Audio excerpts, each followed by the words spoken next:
የኤርትራው ፕሬዝዳንት ኢሳያስ ወደ ግብጽ ካይሮ አምርተዋል። የሀገሪቱ ቀጠና የፖለቲካ ትኩሳት ከፍ ያለ ይመስላል።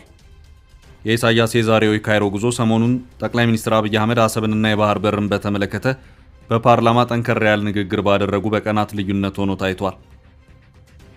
በምስራቅ አሰብ አቅጣጫ ድንገተኛ የኢትዮጵያ ጥቃት ሊከፈትብኝ ይችላል በማለት የስጋት ዝግጅት ላይ ቆዩት ኢሳያስ በሌላ አቅጣጫ በሀገሪቱ ምዕራብ ክፍል ሱዳን አቅጣጫም እንደዚሁ አዲስ ጦር መጣሁ እያላቸው ነው። ይሄኛው ጦር ደግሞ በሱዳን የጀነራል አብዱልፈታህ አልቡርሃን ጦርን የሚፋለመው የጀነራል መሐመድ ሐምዳን ዳጋሎ ጦር ነው።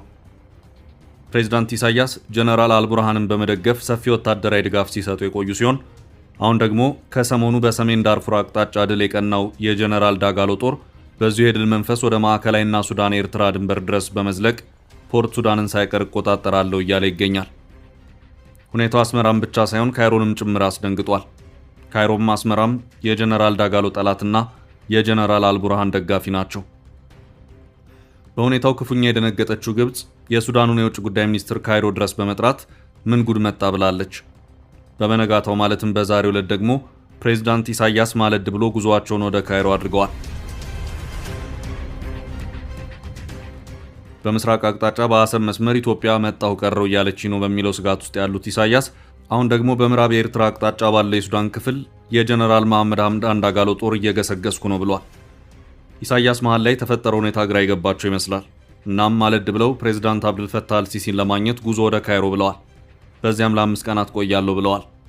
የኤርትራው ማስታወቂያ ሚኒስትር የማነ ገብረ መስቀል ኢሳያስ ወደ ካይሮ የተጓዙት በፕሬዝዳንት አብዱልፈታህ አልሲሲ ግብዣ መሆኑን አስታውቀው ጉብኝቱም ለ5 ቀናት የሚቆይ መሆኑን አስታውቀዋል። በጣም ረዥም የቆይታ ጊዜ ሊባል የሚችል ነው። ኢሳያስ በዚሁ የካይሮ ቆይታቸው በሁለቱ ሀገራት የሁለትዮሽ ጉዳዮች እንደሚመክሩ እንደዚሁም በግብጽ የብሔራዊ ሙዚየም ምረቃት ላይም ጭምር እንደሚሳተፉ የሀገሪቱ ማስታወቂያ ሚኒስትር በኤክስ ግልጥፋቸው አስታውቀዋል። ለኤርትራም ለግብጽም አሁን የፖለቲካው ስበት ማዕከል የሆነችው ሱዳን ሆናለች። ለግብጽም ለኤርትራም የጋራ ራስ ምታት የሆነችው ደግሞ ኢትዮጵያ ናት። አሁን ባለው ሁኔታ የኃይል አስተላለፉ በግልጽ ለይቷል።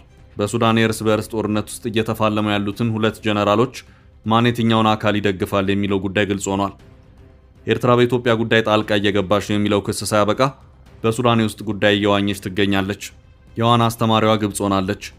አልሲሲ ባለፈው ዓመት አስመራ ጎራ ብለው ከኢሳያስ ጋር ተነጋግረው በሰዓታት ልዩነት ካይሮ የተመለሱ መሆኑ የሚታወስ ሲሆን ኢሳያስ ግን ካይሮ 5 ቀን ቆያለሁ ብለዋል። ነገሩን ወደ ሱዳን እንመልሰውና ወደ ኢትዮጵያ እንመለሳለን። ግብጽና ኤርትራ ጀነራል አብዱልፈታህ አልቡርሃንን ይደግፋሉ። የተባበሩት አረብ ኤሚሬትስና ሊቢያ እንደዚሁም በደቡብ አቅጣጫ የሚገኙት የሱዳን ጎረቤቶች ሳይቀሩ ድጋፋቸውን ሄሚቲ በሚል ቅጽል ስም ለሚጠሩት